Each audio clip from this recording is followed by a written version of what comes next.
Hello दोस्तों। आज के वीडियो में मैं 2011 में इंडिया की सबसे बड़ी एजुकेशन कंपनी बायजूस कंपनी के बारे में आपके साथ शेयर करने वाले हैं। उनकी फुल स्टोरी शेयर करने वाले हैं और आप लोगों को एंड में उनकी कुछ ऐसी सीक्रेट स्ट्रैटेजी आपके साथ मैं शेयर करूंगा जिससे आप लोगों को बहुत कुछ सीखने को मिल जाएगा। अगर आपका कोई बिजनेस है, अगर आप स्टार्टअप करना चाहते हैं, उसके लिए आप लोग को भी बहुत कुछ ऐसे सीखने को मिल जाएगी चीज़ें। बस इस वीडियो को अंत तक देखना, आप लोगों को इस वीडियो से बहुत कुछ सीखने को मिल जाएगा। तो चलो यार, आपका बिना टाइम वेस्ट किए आज की इस वीडियो को स्टार्ट करते हैं। इतनी बड़ी एजुकेशन कंपनी को स्टार्ट करने वाले बायजूस रविंद्रन का जब 1990 में मलयालम फैमिली में अच्चीकुडी अ कॉटल विलेज केरला में हुआ। बायजूस बचपन से ही गांव से बिलोंग करते थे, इसलिए उनका पूरा एजुकेशन भी गांव में मलयालम मीडियम स्कूल में हुआ था। और बायजूस को जब बचपन में थे ना, तब उनको स्पोर्ट में भी काफ़ी ज़्यादा इंटरेस्ट था। क्रिकेट, फुटबॉल, हॉकी, तो टेनिस बॉल, ये सब खेल वो बचपन में अपने जो भी गांव के जो भी स्कूल होते उनमें खेलते थे। और इतना ही नहीं, उनकी सबसे बड़े चौंकाने वाली बात तो ये है, वो क्रिकेट में जो अंग्रेजी बोलते हैं ना, वो अंग्रेजी सुन सुनकर उन्हें अंग्रेजी भी सीख गए थे। पढ़ने में इतने ज़्यादा वो क्यूरियस थे। और यही एक अच्छी व्यक्ति की पहचान होती है। हर एक व्यक्ति किसी न किसी चीज़ से कुछ ना कुछ तो सीखता रहता है। हमारे इंडिया में ऐसे काफ़ी ज़्यादा लोग हैं जिन्हें क्रिकेट देखने का तो बहुत ज़्यादा शौक है, पर उससे वो अच्छी तरह से कुछ ना कुछ सीख नहीं पाते। पर बाजुस के अंदर एक क्वालिटी बचपन से ही थी कि जिस चीज़ को करते तो उस चीज़ से कुछ ना कुछ तो सीख ही लेते। और यही क्वालिटी उन्हें आगे जाकर बहुत ज़्यादा काम में भी आई। उन्हें क्रिकेट से कुछ ना कुछ सीखा, क्रिकेट खेले भी। और क्रिकेट की जो कॉमेंट्री होती थी वो सब तो अंग्रेजी में होती है, आपको भी पता है। और उस कॉमेंट्री से वो बायजूस अंग्रेजी भी बोलना अच्छी तरीके से सीख गए थे। आगे जाकर बायजूस बड़े से शहर में अपनी मैकेनिकल की डिग्री हासिल कर लेते। उनके पिताजी और माँ दोनों प्रोफेशन में टीचर होने की वजह से उनको पढ़ाई में अच्छे खासे स्ट्रांग थे। इसलिए एक बार उनका जो दोस्त था वो एमबीए की तैयारी कर रहा होता है, तो उनका दोस्त उनसे कहता है कि हमें ना तुम मैथ पढ़ाओ।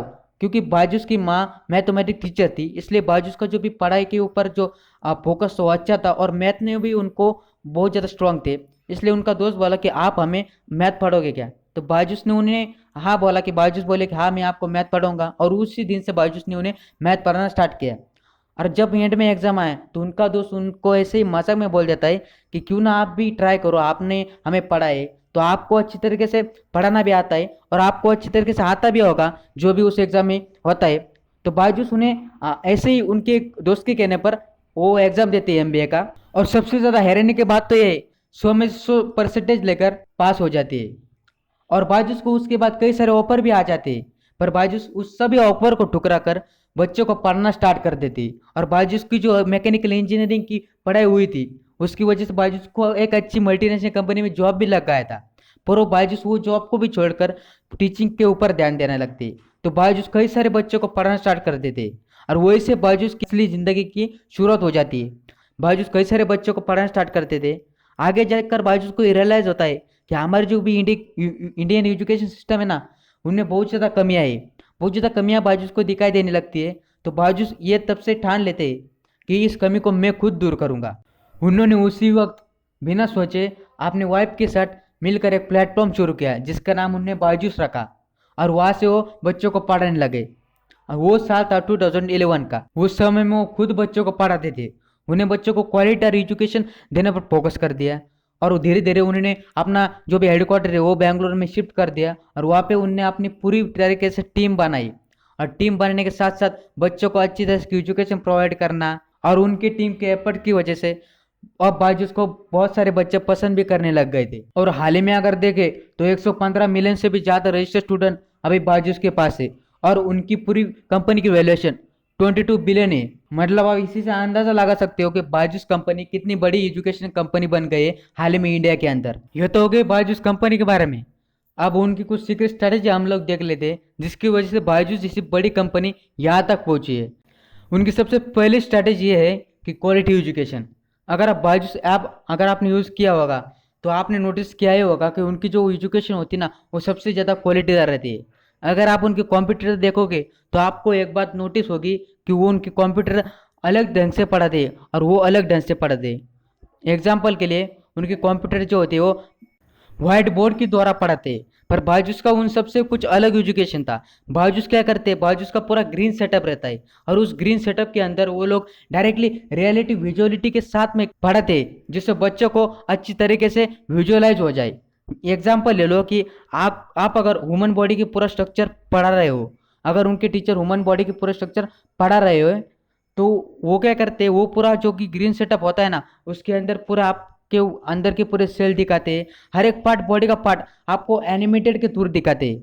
और यही चीज़ सबसे बड़ी चीज़ है जो कि बच्चों को समझ में आता है। अगर आपको कोई भी चीज़ प्रैक्टिकली दिखाई जाए तो आपको ज़्यादा समझ में आ जाएगी।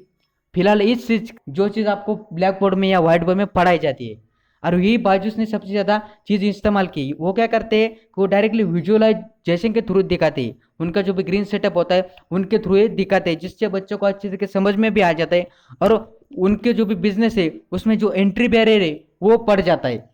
अगर आप बाकी के ऐप देखोगे, उनके ऐप में देखोगे तो उन्हें कुछ अलग चीज़ की, जो बाकी के जो भी ऐप करते थे, उनके जो कॉम्पिटिटर करते थे ना, वो चीज़ उन्हें नहीं की।